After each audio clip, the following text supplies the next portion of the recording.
Every morning, we make a blessing over Torah. And following that blessing, we read a little Torah. And what's the text that we study after making that blessing? It's the priestly benedictions. Yivarechecha Hashem v'yishmerecha. May God bless you and keep you. And the question is, of all the pieces of Torah study that we could be engaged in, why do we look at that piece of Torah? And the answer, according to the Tiferet Shlomo, is as follows. You need to know that your Torah study has to bring blessing to the world. It's not just some intellectual exercise. It has to make a difference in your life, and then by making a difference in your life, it makes a difference and an impact on the rest of the world. The first Shir Hadash program actually took place in a Winnebago. Ian had the idea to bring some books and classes to small Jewish communities on the west coast of America. I did a book drive and helped him collect some of the thousands of books that he distributed. Ian and myself were inspired and gained enthusiasm to try to continue working on projects like that. At the time, we didn't know what the organization was going to look like practically, but we did know what we wanted it to look like philosophically. We wanted it to celebrate Judaism, celebrate Torah, celebrate unity, and celebrate Israel. And we wanted to focus on the positive, the Shir Hadash, the song of Judaism, the joy of being Jewish, and the excitement in rebuilding Israel, and the passion for Jewish unity. We wanted to focus on ethics and chesed and meaning. Little by little, this philosophy began to take shape in a practical form as well. We started with a shul and, of all places, a bomb shelter. I remember when we first came to the bomb shelter, there were no lights, there was no floor, it was ceiling, it was damp, it was a disaster. Within a day, there were 20 of us, shpachta, paint, tiles, carpeting. It was a forum for us to be able to communicate, share. Young, old, very observant people who were dabbling here and there with Judaism. Even though none of us were like one another, the one thing we shared was that we valued our differences. We tried to find new and other innovative programs that might be able to promote our vision of Judaism. I had the opportunity almost a decade ago to create the first Shir Hadash Chesed Fellowship program. We started an ethics Beit Midrash, a Chesed fellowship program, a Yom Chesed, a unity Beit Midrash program. We rented a small apartment and threw in 12 bunk beds so that we could always host different guests for Shabbat. We called it Hospitality House. There was a Shabbat hospitality home that I could stay in exchange for volunteering for the organization. I also had my office there. It was in a building that was called the Cursed Building, and therefore not many people liked to rent there, and the rent was cheap. In addition to that, we used to have singles programming and concerts, whatever we could think to promote this vision of Judaism. Corresponding with the opening of that first very small office of Shir Hadash was actually a time that was very hard in Israel. It was at the height of the Intifada. One morning when I was home and Ian was in this small office down the street, I was shaken out of my desk, and there was a bombing that took place right across from the playground my daughter Gabrielle used to play. the suicide bombing. That Friday night, we took our services and we sang with respect, but also at the same time with a tremendous amount of joy, with all our hearts and all our soul, at the sight of the terrorist attack, to respond to that spiritual attack, to say, this is a place where Jews want to live. This is a place where Jews are going to come and continue to come. And they're going to celebrate, and they're going to be filled with joy of returning to Israel and rebuilding Israel. I came to Israel very much on my own. I didn't have family in Jerusalem. I didn't have many friends. And you need some sort of community or place where you can feel at home. And I think I very much felt that in Shir Hadash and the Pear family. They're very welcoming. It's great to have Anglo speakers, making your integration a little easier. Coming to Israel, especially from the United States, it's a wonderful, warm feeling, but it's difficult. And Shir Hadash definitely makes the landing a lot softer and a lot easier. After Nachalot, we moved to the German colony part of town, and we found a hall that, believe it or not, used to be an illegal gambling casino. One night in the middle of the night, it was raided, they were kicked out, and it became available for rent the next day. So we took advantage of that, and in addition to the shul and the educational activities, at that point in time we also opened up a Gan Yeladim, an early childhood center. אם השם לא יבנה בית שב עמלו בוניו בו אם השם לא ישמור עיר שב שקד שומר כחיצים מעני בו כן בני הנאורים אם השם לא יבנה בית שב עמלו בוניו בו אם השם לא יבנה בית שב עמלו בוניו בו אם השם לא ישמור עיר עכשיו שהקהל שומע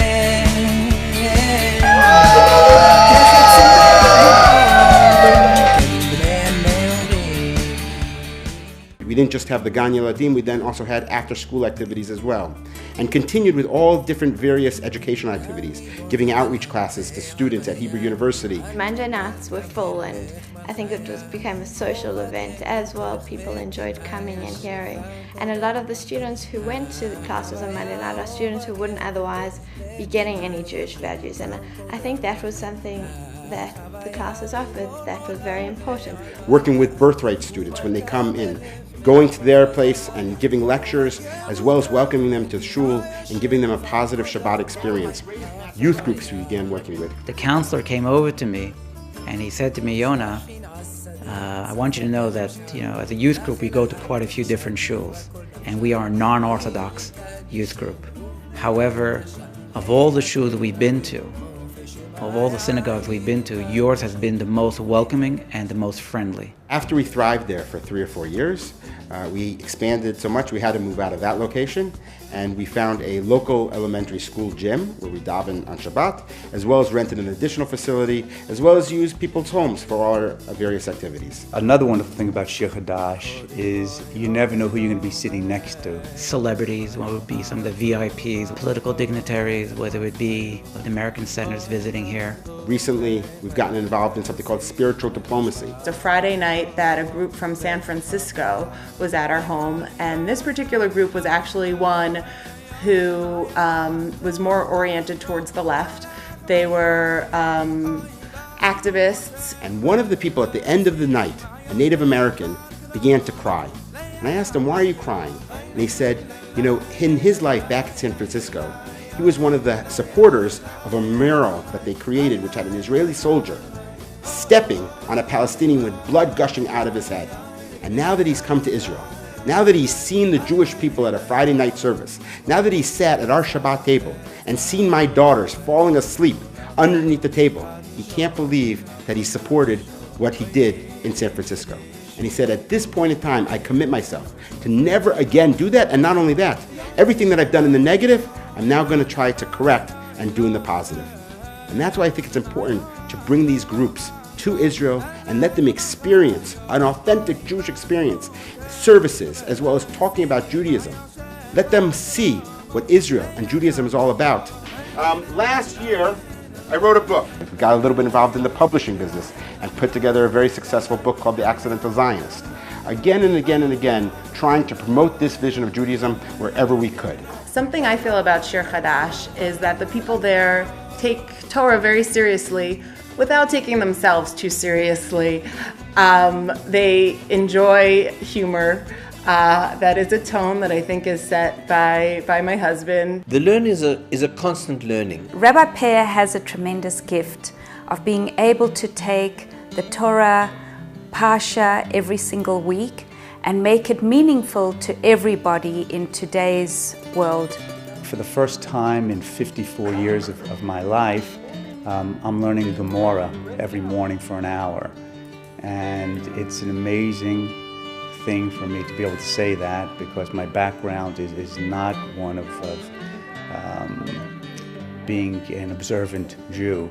And the nice thing about Shir Hadash also, you don't feel any pressure that you have to do something. It's stimulating and it makes you want to become more active. After a little while, the city of Jerusalem recognized the contributions we were able to make to the spiritual, communal, educational, religious fabric of the city, and they granted us a beautiful plot of land in one of the most prestigious neighborhoods in Jerusalem, right in the center of the cultural kilometer, close to hotels, close to a lot of cultural institutions, the Jerusalem Theater, overlooking beautiful parkland. And there they asked us to build a center that would help both the residents of Jerusalem as well as serving tourists and groups and visitors from throughout the world. We're standing here next to a new building that is going to be built. I can envision how your community is going to expand and strengthen Jerusalem.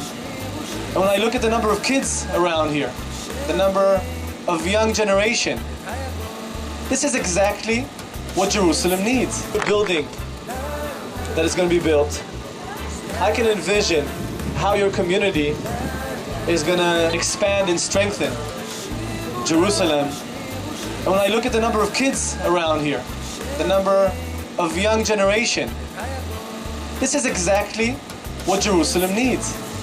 We're great supporters of Shir Hadash because we see what it does to people, how it brings people in and has created a community and a family. We cherished this and we wanted to build it. Shir Hadash is filling a great void. An enlivened spiritual experience where they can sing and they can dance and they can do community service. They can take care of their families, involve their children. It's a very holistic environment. It affects my neshama. It touches me in a very good way. It is going to be their home away from home, and everyone is welcome there. The people who I pray with and I learn with, they are my friends, and these are people who I spend my time with now. Besides that, great kiddushes on Shabbos morning. I feel that we're at a very special time in Jewish history right now. I think many of us feel that. That's why we've picked up and come here now. This is the stage of the destiny of the Jewish people. It will be an anchor that serves the residents of Jerusalem, but at the same time welcomes the entire world. And one of the special things about Jerusalem is, unlike Las Vegas, whatever happens in Vegas stays in Vegas. Whatever happens in Jerusalem doesn't stay in Jerusalem. It goes out and influences the entire world. Open up all your gates, Yerushalayim, Yerushalayim, let me in. I think Shir Hadash is important for Jerusalem because it's an absolutely open, friendly place where anybody can feel comfortable. That's the way Rabbi Pear functions. Open up. I love going to Shir Hadash. When I'm in Israel, it's like a home away from home. There is such an intelligent, warm crowd there. Shir Hadash gives those overseas an opportunity to come to Yerushalayim and feel at home. I've had the privilege of leading delegations of state attorneys general, none of whom are Jewish. And in the Friday night service, they get up, they're so motivated, they're so spirited, they dance around the bima because they are caught up in the spirit of the service. They learn from Shir Hadash what the state of Israel is all about. How beautiful it was, holy mountain with the light of all ages. Stone walls dance with flaming sets ablaze, the evening sky as if the heavens... No, I had a wonderful visit to Shir Hadash. It was a real community. It was a kahila. It was a center of the life of the members, and it had extraordinary spirit, ruach. Open up all your gates, Yerushalayim, Yerushalayim,